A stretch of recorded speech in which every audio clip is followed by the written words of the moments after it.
Hi all, അസ്സലാമു അലൈക്കും. Welcome back to Silna's kitchen. ഇന്നത്തെ റെസിപ്പി ഒരു അടിപൊളി ടേസ്റ്റി ആയിട്ടുള്ള വെറൈറ്റി ആയിട്ടുള്ള നല്ലൊരു ഡ്രിങ്കിൻ്റെ റെസിപ്പിയാണ്. തണ്ണിമത്തൻ വെച്ചിട്ടാണ് ഈ ഒരു ഡ്രിങ്ക് തയ്യാറാക്കി എടുത്തിട്ടുള്ളത്. ഈ ഒരു ചൂടിൻ്റെയും നോമ്പിൻ്റെയും ഈ സമയത്ത് നമുക്ക് നല്ല വിശപ്പും ദാഹവും ഒക്കെ മാറാനായിട്ടുള്ള ഒരു അടിപൊളി ടേസ്റ്റി ആയിട്ടുള്ള ഒരു ഡ്രിങ്കിൻ്റെ റെസിപ്പിയാണ്. തീർച്ചയായിട്ടും ഇത് നിങ്ങൾക്ക് എല്ലാവർക്കും ഇഷ്ടമാവും. അതുകൊണ്ട് തന്നെ ഈ വീഡിയോ സ്കിപ്പ് ചെയ്യാതെ മുഴുവനായിട്ടും കണ്ടേക്കണേ. അതുപോലെ തന്നെ സിൽനാസ് കിച്ചൺ ചാനൽ ആദ്യമായിട്ട് കാണുന്നവരാണെങ്കിൽ പ്ലീസ് ഒന്ന് സബ്സ്ക്രൈബ് ചെയ്തേക്കണേ. ഒപ്പം തന്നെ ഈ വീഡിയോസ് നിങ്ങൾക്ക് ഇഷ്ടപ്പെടുകയാണെങ്കിൽ ഒരു ലൈക്ക് ചെയ്യാനും മറക്കരുത്.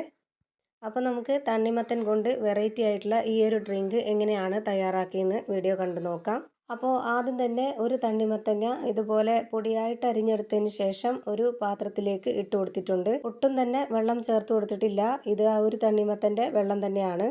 ഇനി ഞാൻ ഇതിലേക്ക് ഇട്ട് കൊടുക്കുന്നത് കുറച്ച് കുതിർത്തി എടുത്തിട്ടുള്ള കസ്കസാണ്. ഇതിന് പ്രത്യേകിച്ച് അളവൊന്നുമില്ല. ഓരോരുത്തർക്കും ഇഷ്ടമുള്ളത് എത്രയാണോ അത്രയും ചേർത്ത് കൊടുക്കാം.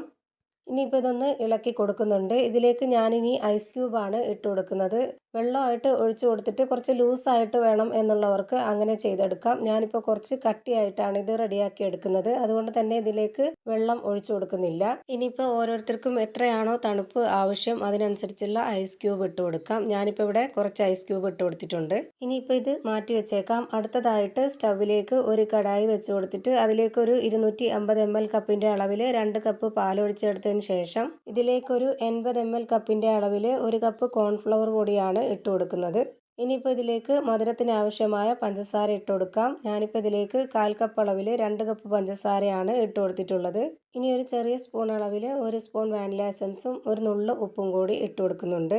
ഞാനിപ്പോൾ ഇതുവരെ ഫ്ലെയിം ഓണാക്കി കൊടുത്തിട്ടില്ല. ഇപ്പോൾ തന്നെ ഓണാക്കി കൊടുക്കേണ്ട ആവശ്യമില്ല. ഇത് നല്ല പോലെ ഒന്ന് ഇളക്കി യോജിപ്പിച്ച് കൊടുത്തതിന് ശേഷം മാത്രം ഫ്ലെയിം ഓണാക്കി കൊടുക്കാം.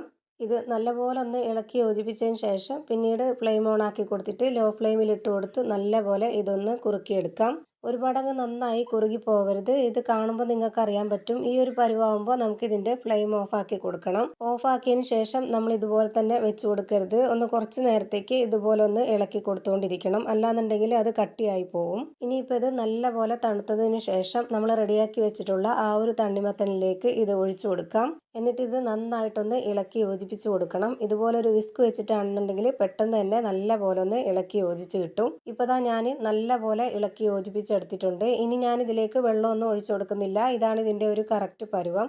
ഞാനിപ്പോൾ ഇതിലേക്ക് കുറച്ച് കടിക്കാൻ കിട്ടാൻ വേണ്ടിയിട്ട് കുറച്ച് അണ്ടിപ്പരിപ്പും കപ്പലണ്ടിയും ഇട്ട് കൊടുക്കുന്നുണ്ട്. ഓരോരുത്തർക്കും ഇഷ്ടം ഏതാണോ അതിനനുസരിച്ച് എന്ത് വേണമെങ്കിലും ഇട്ട് കൊടുക്കാം. അപ്പോൾ ദാ നമ്മുടെ അടിപൊളി ടേസ്റ്റി ആയിട്ടുള്ള ഒരു വെറൈറ്റി ആയിട്ടുള്ള തണ്ണിമത്തൻ കൊണ്ടുള്ള ഒരു ഡ്രിങ്ക് റെഡിയായി കിട്ടിയിട്ടുണ്ട്. തീർച്ചയായിട്ടും നിങ്ങളിത് ഒരു തവണയെങ്കിലും ഒന്ന് ട്രൈ ചെയ്ത് നോക്കണം. അത്രയും നല്ല ടേസ്റ്റി ആയിട്ടുള്ളൊരു ഡ്രിങ്കാണിത്.